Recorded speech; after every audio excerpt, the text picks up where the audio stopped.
She warned them to stay out. They didn't listen, so she made sure they'd never try again. Tasha Williams had worked hard for everything she had at 42 years old. She was proud of her home, a beautiful 2-story house in Chandler, Arizona, with a backyard that was her sanctuary. Palm trees lined the fence, and in the center of it all was her pride and joy, a crystal clear, perfectly maintained pool. She wasn't the type to brag, but she had every reason to be proud. She bought the house on her own with no handouts, no shortcuts, just years of grinding, saving, and making smart choices. Her neighborhood was mostly families, a mix of old and new homeowners. Some folks were friendly, others kept to themselves. Tasha didn't mind either way.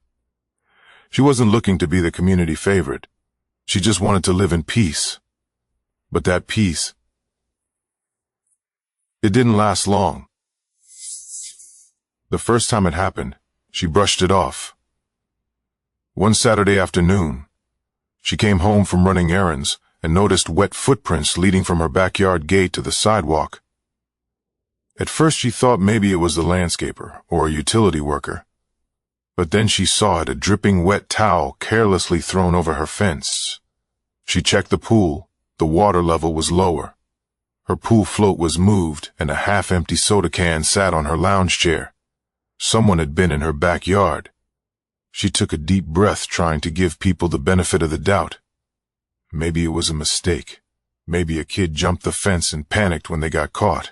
But when she asked around, she got nothing but casual shrugs from the neighbors. "Oh, it's probably just one of the kids," one woman said with a laugh. "You know how they are." Another neighbor, a man in his S, barely looked up from his car as he said, "They're just having fun. You got a nice pool, Miss Williams." People noticed the way he said it bothered her, but she didn't push.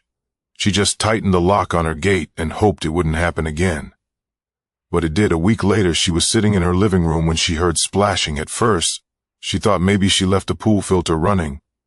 But then laughter. She walked to the back door and peeked outside.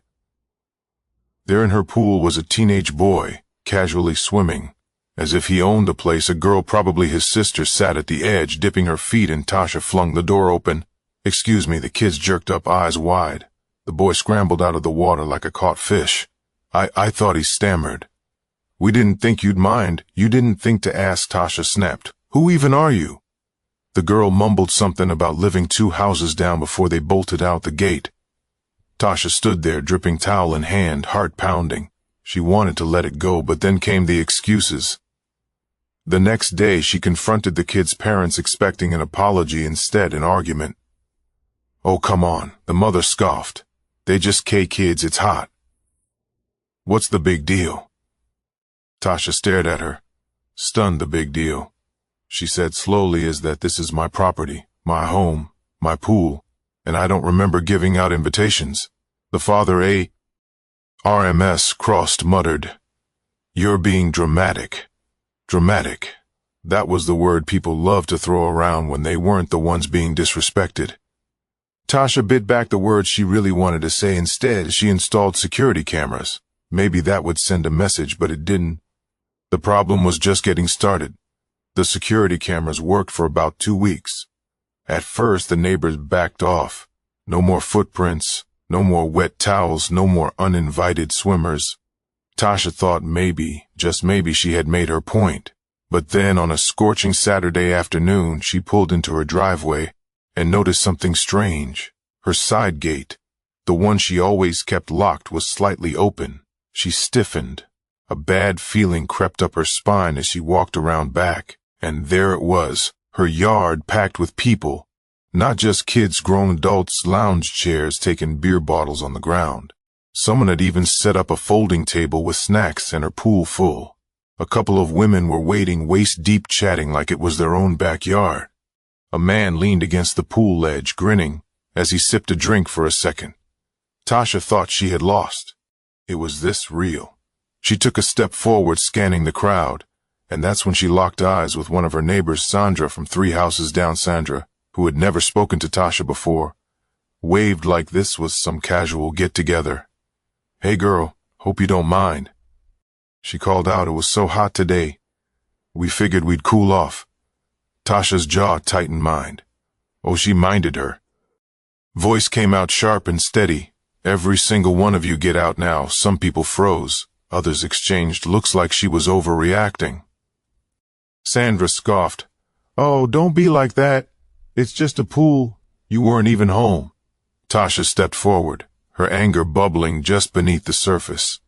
It's not just a pool. It's my pool, my house, my yard. You don't live here. You don't pay for this, so get out, all of you. Someone muttered Gez. What's her problem that did it? Tasha stormed to the pool equipment box, grabbed the remote, and shut off the pool filter. Then she yanked the power cord to the speakers. Silence.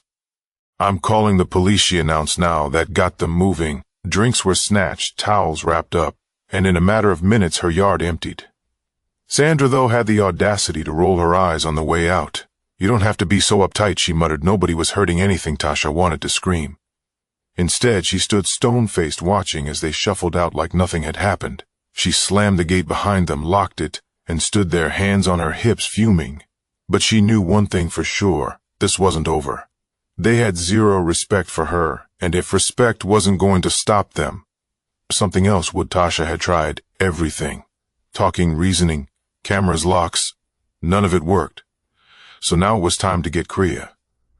She sat at her kitchen table staring at the security footage from earlier that day. The nerve of these people, the way they acted, so entitled, like her property was theirs to use whenever they pleased. She wasn't just angry anymore. She was done. And if they wanted to keep treating her pool like the neighborhood water park, she was about to make sure their next visit would be their last. First, she made a trip to the hardware store. She picked up 2 heavy-duty locks, one for the side gate, one for the pool equipment box. The old ones were strong, but these unbreakable. Next, she went online and ordered a special chemical treatment for her pool. Not chlorine, something stronger. It wasn't dangerous, just a harmless but highly effective trick, used by public pools to expose rule breakers. A little something called pool dye, a harmless chemical that turns the water bright green if someone pees in it. Yep. If even one of those freeloaders tried to use her pool again, they'd leave looking like a radioactive alien. But that was just the start. Tasha wanted insurance, something that would make them think twice before ever stepping foot in her yard again. So she went to a local sign shop and had a custom pool sign made. The next morning she drilled it right onto her fence, where everyone could see. Warning: pool, chemically treated for unauthorized use. Exposure may cause rash, severe itching, or temporary skin discoloration. Did it sound a little extreme? Sure, was any of it actually true? Nope, but they didn't know that. And just to sell it, she placed an empty hazardous chemical container near the pump, something she picked up from a friend who worked in maintenance. Now all she had to do was wait and it'd die. Didn't take long. The next hot afternoon, she sat by her window sipping iced tea, watching. It was quiet for most of the day, until she saw a couple of teenagers walking past her fence. They stopped, read the sign. One of them whispered something, then pointed at the chemical container. Within seconds they turned right back around and walked away. Tasha smirked. Later that night, Sandra, the same entitled neighbor from the last pool party, was walking her dog when she spotted the sign. She squinted at it, then pulled out her phone and started typing. Tasha checked Facebook a few minutes later, and there it was. A neighborhood group post that read, "For your information, looks like Tasha put some kind of weird chemical in her pool, says it causes rashes and skin issues. Not sure how safe that is, just a heads up." The comments rolled in. OMG. What if it leaks into the ground? That doesn't sound legal. Why does she even care so much? It's just water. Tasha laughed out loud. They were mad. Not because she was lying, not because they got caught, but because they realized their free ride was over. And if they wanted to test her, they were more than welcome to try. For the first time in months, Tasha finally felt at peace. No more random towels. No more strangers lounging in her yard. No more entitled attitudes. Her plan worked, or at least she thought it did. But then the knock came. It was a Thursday evening when she heard its sharp, impatient banging on her front door. She sat down her drink and peeked through the peephole. Sandra, arms crossed. "Looky." NG, pissed. Tasha sighed. "Here we go." She opened the door, keeping her face calm.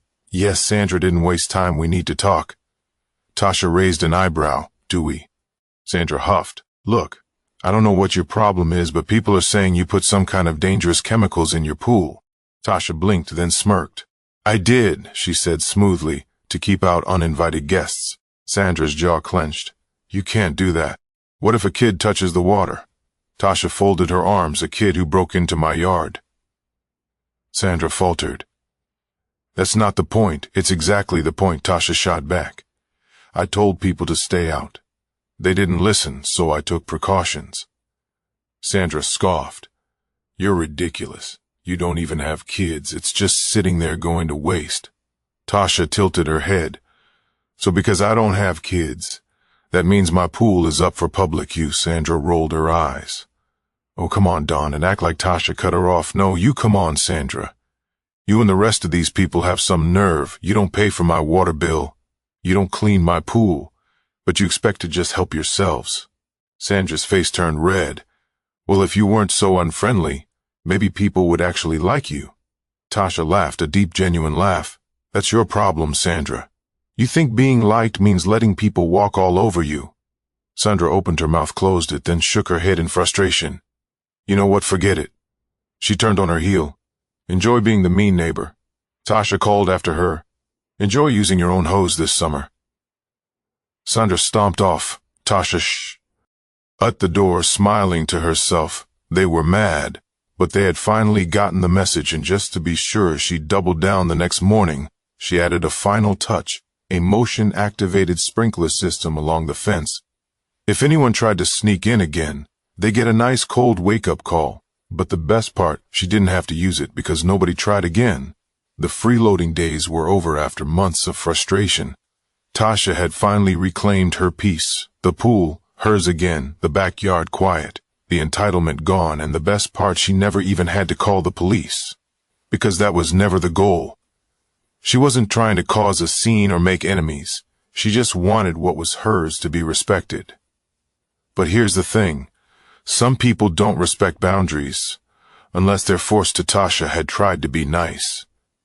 She had given warnings, she had even asked politely, and they had ignored her at every turn.